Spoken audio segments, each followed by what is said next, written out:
میں جب میں گیا، میں 2009 میں وہیں تھا، 5 مئی 2009 جب حضور تاج الشریعہ مصر میں تشریف لے گئے تھے تو راستے میں بورڈ لگا ہوا تھا، جس راستے سے گزر کر کے کلیہ دعویٰ کے AC ہال میں پروگرام تھا، دیواروں پہ لکھا ہوا تھا ممنوع تصویر، کوئی فوٹو نہیں لینا، نو فوٹوگراف۔ اچھا، وہاں لوگ مذہب شافعی پر جلدی نماز پڑھ لیتے ہیں، آپ مذہب حنفی پر عصر کی نماز پڑھنے کے بعد مذہب حنفی کے مطابق وقت ہوتا ہے تب گئے، جو ہی گئے تو دیکھا کیا کہ ادھر بھی کرسی لگی ہوئی ہے، ادھر بھی کرسی، اور ازہر کے بڑے بڑے ڈاکٹر بیٹھے ہوئے، بیچ والی خوبصورت کرسی تاج الشریعہ کے لیے خالی ہے۔ میں بھی سوچ میں پڑ گیا نقیب صاحب کہ میرے تاج الشریعہ انڈیا میں بھی بیچ میں رہتے ہیں، عرب میں بھی بیچ میں رہتے ہیں، انڈیا میں بھی بیچ میں، عرب میں بھی بیچ میں، وہاں ازہر میں اتنے بڑے بڑے ڈاکٹر اور اتنے بڑے بڑے مفتی لوگ ہوتے ہیں، ہر شیخ، ہر وہاں کا پرنسپل تو تفسیر اور کئی کتابوں کے تو مصنف ہوتے ہیں، حدیث اور تفسیر ان کے لیے آسان ہے، خاص سید طنطاوی صاحب ہو یا امام شعرابی صاحب ہو، ان سب کی تفسیر کی کتابیں دنیا میں چل رہی ہیں، مگر ازہر کے ڈاکٹر، مصر کے ڈاکٹر کھڑے ہو، آپ بیٹھے، سب بیٹھے، آپ کی تقریر ہوئی، اور میں یہاں اردو میں کر رہا ہوں نا، ہم سے پہلے خطیب صاحب بنگلہ میں کر رہے تھے، ان کی ایک بات سمجھ میں آ رہی تھی، زورے بولو، ہاں، تو اور وہاں جو حضرت تقریر کی ہے نا وہ عربی میں تقریر کی، اور ایسی فصیح و بلیغ عربی میں تقریر کی ہے، مجھے آج بھی وہ جملہ یاد ہے، نقیب صاحب جیسے آپ کے نقیب صاحب ہیں اردو میں نقاوت کرتے ہیں، وہاں کے نقیب صاحب عربی میں نقاوت کر رہے تھے، جب طلبہ نے دیکھا کہ تاج الشریعہ آئے اتنی خوبصورت، اچھا یہاں تو اپنے یہاں کے لوگ ہیں نا، بنگال کے، بہار کے، انڈیا کے، وہاں جو لوگ تھے وہ لندن والے، امریکہ والے، عراق والے، ہندوستان والے، بنگلہ دیش، پاک والے، نائجیریا والے، ڈربن والے، لیبیا والے، تونس والے،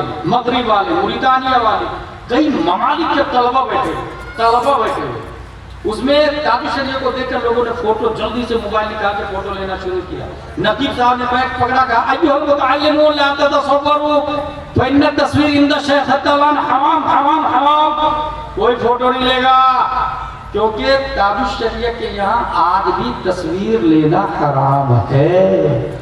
یہ ازہر کے ڈاکٹر، مصر کے علماء کے بیچ میں یہ جملہ کہنا، التصویر عند الشیخ الطلان حرام، اس بات کی دلیل ہے کہ تاج الشریعہ اپنا موقف رکھتے ہیں، اپنا وجود علمی تشخص رکھتے ہیں، اور ان کی دلیلوں کو، ان کے ریزنز کو کاٹنا ہر غیرے کا کام ہی نہیں ہے۔ ان سے پوچھا گیا ماذا الفرقۃ البریلویہ، بریلوی کس کو کہتے ہیں؟ تاج الشریعہ کا جواب مجھے یاد ہے ابھی، نحن قادریون مشربا وماتریدیون عقیدتا وحنفیون مذہبا والمخالفون یقولون لنا البریلویہ کما یقال اہل السنہ والجماعہ الصوفیہ فی حجاز و دمشق و مصر۔ یہ عربی میں تقریر، بریلوی کس کو کہتے ہیں؟ حضور تاج الشریعہ نے کہا پیری مریدی کے حساب سے ہم لوگ قادری ہے، عقیدے کے حساب سے ہم لوگ ماتریدی ہے، مذہب کے حساب سے ہم لوگ حنفی ہے۔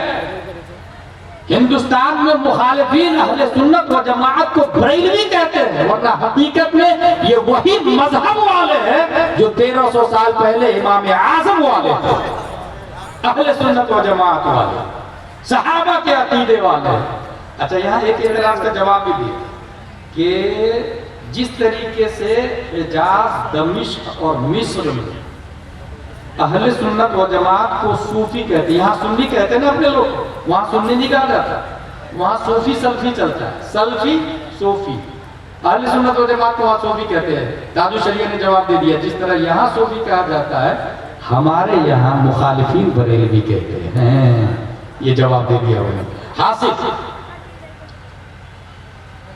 حضور تاج الشریعہ علیہ رحمہ و رضوان محبت مصطفیٰ کی، وضو کیا، غسل کیا، قرآن پڑھا بھی، قرآن سمجھا بھی، اور محبت کی، کتنی محبت کی؟ مجھے کیا فکر ہو اختر میرے یار ہے مویا، کتنی محبت کی؟ منور میری آنکھوں کو میری شمس و ضحا کر دے، غموں کی دھوپ میں وہ سایہ زلفے دتا کر دے، نبی سے جو ہو بیگانہ اسے نبی سے جو ہو بیگانہ اسے دل سے جدا کر دے، پیدر، مادر، برادر، جان و مال ان پر فدا کر دے۔ جو نبی سے جتنی زیادہ محبت کرے گا قرآن اتنی زیادہ سمجھ میں آئے گا۔ اس لیے اہل حدیث باطل باطل باطل، مقلد صحیح ہے، اور مقلدوں میں سب سے اچھا مقلد حنفی ہے، کیونکہ اماموں میں سب سے اچھے امام امام اعظم ابو حنیفہ ہے، جن کا انتقال کل ہوا 3 شعبان 150 ہجری، 3 شعبان 80 ہجری میں پیدا ہوئے۔ آپ رمضان شریف میں 60 مرتبہ قرآن شریف کو ختم کرتے ہیں، 60 مرتبہ۔ اپنے لوگ کتنی بار قرآن شریف پڑھیں گے رمضان شریف میں؟ بہت سارے لوگ تو روزہ ہی نہیں رکھتے، کمر درد، پیٹ درد، گیس اور بلڈ پریشر وغیرہ وغیرہ، وہ روزہ بھی رکھتے تھے، تہجد بھی پڑھتے تھے۔ 60 مرتبہ رمضان، ہر رمضان میں 60 مرتبہ ختم قرآن شریف پڑھتے تھے۔ اور رات میں سب لوگ جب سو جاتے تھے تو 1500 درہم کا کپڑا پہن کے مسجد میں جاتے تھے، 1500 درہم کا۔ کسی نے کہا حضرت اتنے مہنگے کپڑے پہن کے تو لوگ بادشاہ کے پاس جاتے ہیں۔ امام اعظم فرماتے ہیں سب سے بڑا بادشاہ میرا اللہ ہے، اللہ مہنگے کپڑے پہن کے۔ امام اعظم بہت بڑے بزنس مین تھے، بہت بڑے مالدار تھے۔ اور آگے چلتے جہاں پر آپ کا انتقال ہوا 7000 مرتبہ اس جگہ پہ قرآن شریف پڑھا تھا۔ اور انتقال کیسے ہوا معلوم ہے؟ بادشاہ نے کہا کہ قاضی بن جاؤ، آپ نے کہا نہیں قاضی نہیں بنوں گا۔ کیوں انکار کیا انہوں نے؟ ان کو پتا ہے کہ اگر میں بنا تو میرا قلم اس کا محتاج ہو جائے گا، یہ جو بولے گا وہی فیصلہ کرنا پڑے گا، پھر قیامت تک میرے فیصلے سے لوگ متفق نہیں رکھیں گے، اتفاق نہیں رکھیں گے۔ اس لیے ٹھکرا دی۔ بدلے میں بادشاہ نے کہا جیل بھیج اس کو، جیل بھیجا۔ آپ جیل چلے گئے، 10 کوڑے نہیں کھاتے، آخر میں آپ کو زہر دے دیا گیا۔ آپ زہر سے شہید ہوتے ہیں، اور شہید ہوتے وقت جب روح جسم سے نکلتی ہے تو آپ سجدے میں تھے۔ امام اعظم ابو حنیفہ رضی اللہ تعالیٰ سجدے میں ہیں، زندگی بھی سجدے میں، آخرت بھی سجدے میں۔ امام اعظم ابو حنیفہ 12 لاکھ رولز قرآن و حدیث سے نکال کر کے گئے، 12 لاکھ رولز قرآن و حدیث۔ ان کے صرف 1-2 شاگرد کی بات بتاؤں میں آپ کو۔ امام ابو یوسف، ایک ماں اپنے بچے کے ساتھ، ابھی ماں اسکول چھوڑنے جاتی ہے، مدرسہ چھوڑنے ماں کم ہی آتی ہے، ایک ماں اپنے بچے کے ساتھ میں جا رہی تھی کام کرنے۔ بچہ نے دیکھا کہ ایک امام صاحب ہے جو دروازہ کھول کے لوگوں کو پڑھا رہے ہیں، لوگ پڑھ رہے ہیں ان کے پاس۔ بچہ نے ماں کا پیچھا چھوڑ امام صاحب کا، امام صاحب میں بھی پڑھوں گا، پڑھنا شروع کر دیا۔ 1 دن 2 دن 3 دن چند دنوں کے بعد ماں لڑنے کے لیے آ گئی امام صاحب سے، امام صاحب یہ کیا پڑھا رہے ہیں آپ میرے بیٹے کو؟ میں غریب، میرا بیٹا یتیم، ہم دونوں کماتے ہیں تو روزی روٹی چلتی ہے، یہ کون سی پڑھائی پڑھا رہے ہیں آپ؟ امام صاحب کا جواب سنیں، انی اعلمہ علما یأکل بہ الفألوذ جبدہ الفسق۔ اے خاتون، آپ کے بچے کو ایسی پڑھائی پڑھا رہا ہوں جس سے آپ کا بچہ فیوچر میں روغن پستہ میں کاجو ڈبو کر کے کھائے۔ یہ امیروں کا کھانا ہے، راجاؤں کا کھانا، پستہ کے جوس میں کاجو بھگو کر کے کھائے۔ ماں نے جب جملہ سنا تو جانتے ماں کیا بولتی ہے؟ ماں تو ماں ہوتی ہے۔ قد ذہب عقلہ، امام پاگل ہو گیا، کیسی بہکی باتیں کر رہا۔ قد ذہب عقلہ، امام صاحب نے دیکھا یہ خاتون نہیں مانے گی تو کہا کتنا خرچ ہے آپ کا ہر مہینے کا؟ کہا اتنا۔ جیب سے پیسہ نکالا، ہر مہینے کی 1 تاریخ کو آپ مجھ سے لے جایا کرے گھر کا خرچ، بچہ تو یہی پڑھے گا، بچہ تو یہی پڑھے گا۔ اس جملے پہ قربان جائے۔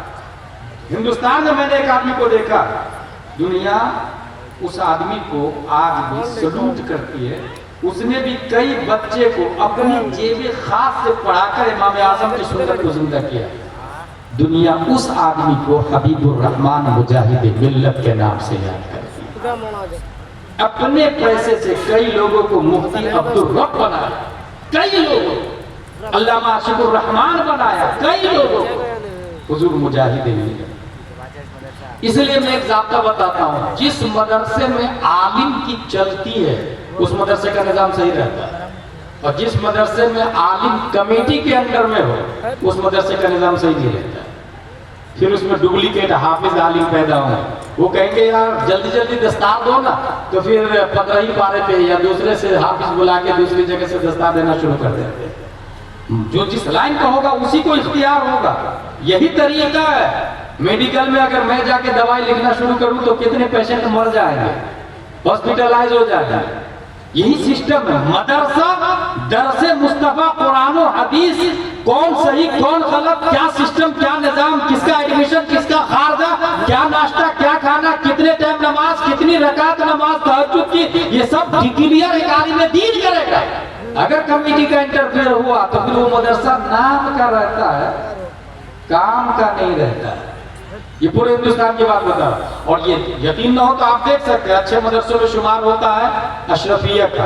حضور حافظ ملت کا تصرف آج بھی زندہ ہے، آج بھی باقی اور زندہ ہے. حاصل امام اعظم نے اپنی جیب سے پیسہ دے کے پڑھانا شروع کیا. بہرحال پڑھتے پڑھتے پڑھتے ایک دن دسترخوان لگا اور دسترخوان پہ ایک کٹورا میں روغن پستہ، دوسری پلیٹ میں کاجو. بچہ دیکھ کر مسکرانے لگا. خلیفہ وقت نے کہا حضور ناشتہ پسند نہیں آیا کیا؟ دراصل اس بچے کی مسکراہٹ کی بیٹنگ سے وہ خلیفہ ناآشنا تھا. اسے پتا نہیں تھا کہ یہ بچہ مسکرا کیوں رہا. مسکراہٹ کی سلوٹیں بول رہی تھی. اگر آج میری ماں ہوتی تو یہ کہتی اے امام ایک بچہ نہیں اللہ ہزاروں بچہ دے، سب تیرے نام پہ قربان ہے. وہ بچہ امام ابو یوسف تھے اور وہ امام اعظم ابو حنیفہ رضی اللہ تعالیٰ.